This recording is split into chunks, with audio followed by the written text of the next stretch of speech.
পর্বের শুরুতে তোমাদের প্রধান চরিত্র পার্ক ইউন-সুংকে দেখানো হয়, যে উচ্চতা খুবই খাটো এবং খুবই মোটা। স্কুলের বাথরুমে কিছু ছেলে পার্ককে ধমক দিচ্ছে এবং তার কাছে টাকা চাইছে, কিন্তু পার্কের কাছে পর্যাপ্ত টাকা নেই। এই কথা শুনে ছেলেরা খুবই রেগে যায় এবং বলে যে আমরা তোমাকে যা করতে বলবো পার্ক, তোমাকে তাই করতে হবে। এই কথা শুনে পার্ক রাজি হয়। এখন ছেলেটি পার্ককে কুকুরের মতো আচরণ করতে বলে। এই কথা শুনে পার্ক কুকুরের মতো আচরণ করে এবং এটি দেখে সবাই হাসতে শুরু করে। তারপর ছেলেটি পার্ককে আঘাত করে এবং বলে, তোকে শুকরের মতো আচরণ করতে বললে তুই শুকরের মতো আচরণ করবি। এখন পার্ক শুকরের মতো আচরণ করে, যা দেখে সবাই হাসতে শুরু করে। এখন ছেলেরা পার্ককে ভীষণভাবে তিরস্কার করে। তারা তাকে নির্দয়ভাবে মারধর করে, বলে যে সে আবর্জনা এবং কিছুই না, এবং এই জায়গায় তার চেয়ে একটি পোকাও ভালো হবে। তাদের কথা শুনে পার্ক ভাবতে শুরু করে, মরতে চাইছে, এমন জীবনযাপন করতে চাইছে না। তারপর আমাদের দেখানো হয় পার্ক তার ঘরে শুয়ে আছে, এইসব নিয়ে ভাবছে।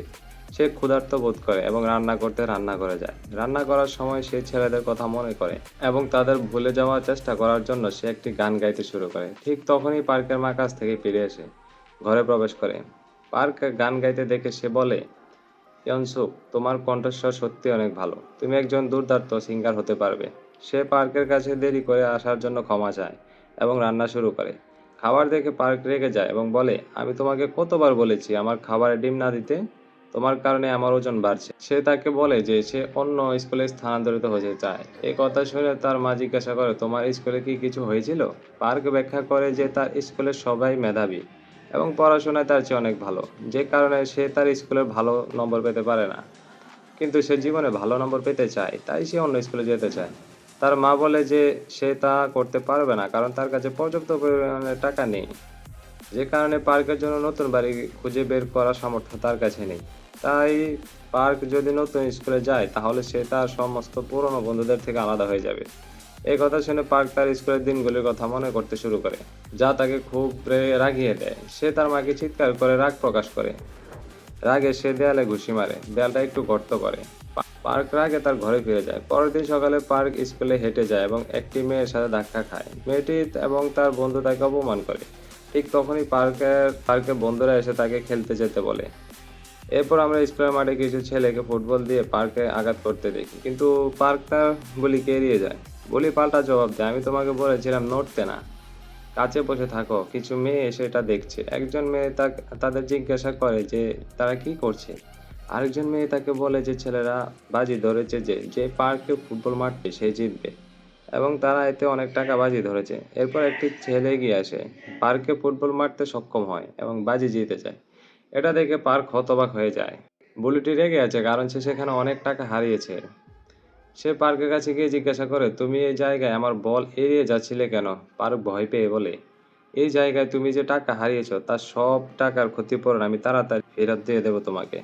কিন্তু তার কথা না শুনে সে পার্ককে নির্মমভাবে মারতে শুরু করে। ঠিক তখনই পার্কের মা এসে দেখেন যে তাকে মারধর করা হচ্ছে। রেগে তিনি বুলেটিকে তিরস্কার শুরু করেন, তাকে উল্টাপাল্টা বলতে থাকেন, আমরা এই জায়গায় একটা খেলা খেলছিলাম, তাই আতঙ্কিত হওয়ার দরকার নেই। পার্কার মা রেগে যায় এবং তাকে প্রিন্সিপালের অফিসে যেতে বলে।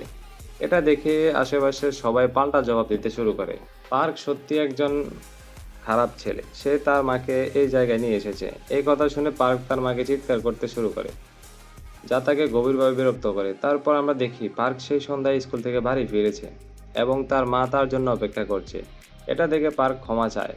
পার্কের মা তাকে বলে, আমি আজ তোমার স্কুলে গিয়েছিলাম তোমার বদলির বিষয়ে আলোচনা করতে, আমি দুঃখিত। আমি জানতাম না যে এই জায়গায় তোমার সাথে এমনটা ঘটেছে। তাই ইয়ানসুক, আর চিন্তা করার দরকার নেই, তুমি নতুন স্কুলে যেতে পারো এবং নতুন জায়গায় শুরু করতে পারো। তবু সে এখনো তার জন্য এইসব করছে। এরপর কয়েকদিন পর আমরা একটি দৃশ্য দেখি যেখানে পার্ক একটি নতুন এলাকায় একটি নতুন অ্যাপার্টমেন্ট খুঁজছে। অনেক খোঁজাখুঁজির পর অবশেষে সে তার অ্যাপার্টমেন্ট খুঁজে পায় এবং সে ভাবে এই অ্যাপার্টমেন্টটি একটি বস্তি এলাকায়, কিন্তু কে পরোয়া করে, আমি একটি নতুন জায়গায় শুরু করতে যাচ্ছি। পার্ক তারপর তার নতুন বাড়ির দিকে তাকায়, যা বেশ ছোট এবং ছাদ খুবই নিচে, কিন্তু তার কাছে এটা কোনো ব্যাপার না কারণ সে বেশ খাটো। সে তার মাকে ফোন করে জানায় যে সে নিরাপদে তার বাড়িতে পৌঁছেছে, তাই তার মায়ের চিন্তা করার দরকার নেই। তারপর সে তার বাড়ির জন্য কিছু জিনিস কিনতে বের হয়। সে দেখে যে সবাই খুবই সুন্দরী, তাকে খুব খুশি করে। হাঁটার সময় সে একটি মেয়ের সাথে ধাক্কা খায় এবং পড়ে যায়। পার্ক খুব ভয় পেয়ে যায় এবং ভাবতে শুরু করে যে একই জিনিস তার সাথে আবার ঘটতে চলেছে। সে দ্রুত তার কাছে ক্ষমা চায়, কিন্তু মেয়েটিও তার কাছে ক্ষমা চায় এবং বলে যে এটি সবই তার দোষ। সে তার ফোনে কথা বলছিল, যার কারণে পার্ক পড়ে যায়। একথা শুনে পার্ক খুবই খুশি হয় এবং মনে করে যে এটি তার জীবনের একটি নতুন শুরু। তাই তার উচিত এই লোকেদের সাথে কথা বলা।